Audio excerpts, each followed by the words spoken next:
Okay, 1 week appointment. This is an important appointment because this is after 1 week after surgery.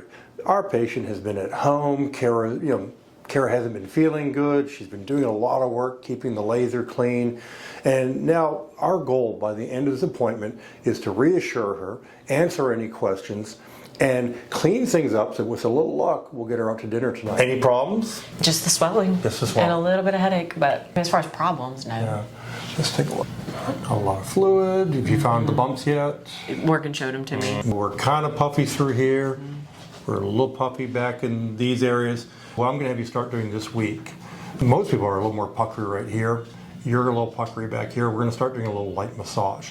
And so the way to do the massage is you find the bumpy area with your finger, press in like a button about that much, and just in place circular massage.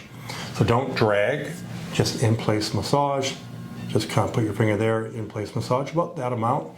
And likewise here, there's a little area right at the end of my incision where it gets kind of bumpy. Press in just a little bit and in place massage just like that. Okay. The brows I'm okay with. It's like the eyes being so swollen and this being tight, but it's all just swelling. I'm not mad at anything for sure. But that looks good. Mostly I'm going to have you work on these little guys back here. And same thing over there. Just find the bumpiest part, push in, circular massage. Okay. Get better. Okay. There's not a lot to do. Honestly, you look really good from 1 week out. We've got some little scabbing here. Let's see if I can trim. I couldn't feel it to do. I didn't want to mess anything up because I have like a halo of numbness, and I can't feel to fix my hair. I can't feel to, and I was like, well, I'm just not going to touch it. It's fine. I can't feel to like scrub, and I feel like I'm doing too much. So. Did you go back to work yesterday? I did. How'd you do for full day? It was fine. Not bad. I felt a little cloudy at first, but it's fine. I told them, they're like, why are you here? And I'm like, well, when do you start? You have to start somewhere. Why not today? Today's today. Now, from a workout standpoint, this week, I'd like you to stick to light elliptical work, flat plane, just 3-degree treadmill. You can do some light weights, but I don't want you to make your face turn red. So a number of things happen at this day 7 appointment. If there's incisions with sutures, we're going to trim the sutures back. I don't use any permanent sutures, so there's none to really remove, but if there's little knots or little tails, we trim those off. If there's little metal clips in the hairline, like from our Scarless eyebrow and cheek lift, or even back in the hairline from our deep plane moderate structural facelift, we're going to be removing those clips.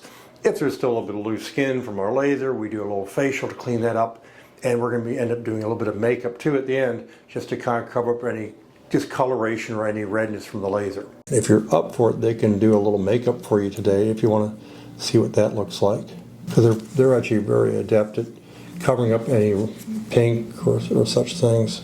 Pretty easy. Pretty easy. You look great. Thank you. Lightly comb your hair forward. I'm not terribly worried about it. When I have patients with really heavy hair, I tell them not to comb it forward because they literally will pull against my anytime. Your skin is not terribly, it's not really thick skin, not heavy hair to really deal with. I think you can style however you want.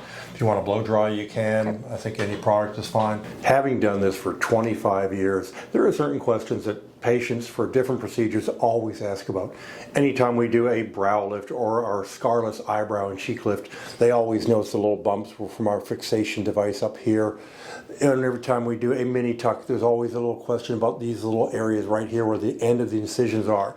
And they resolve on their own, but we can talk to the patient about helping it along a little quicker, just knowing what to expect. You know, when can you color your hair? Well, we need a month after surgery. How soon before I can go swimming? It's good to have about 3 to 4 weeks for swimming. How about working out?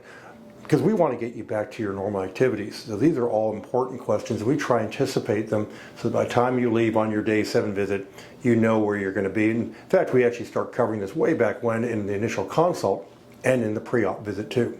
Questions at all? No, just I had the question about the swelling and the headache, but I think the headache is coming from the swelling. Other than that, I don't have any issues. You should see a big change this week over the next 7 days. So that was Kara's day 7 visit. Pretty exciting, but hang in there. We've got a follow-up at week 2 and then eventually at week 6. So those are going to be really great visits to see where she's winding up.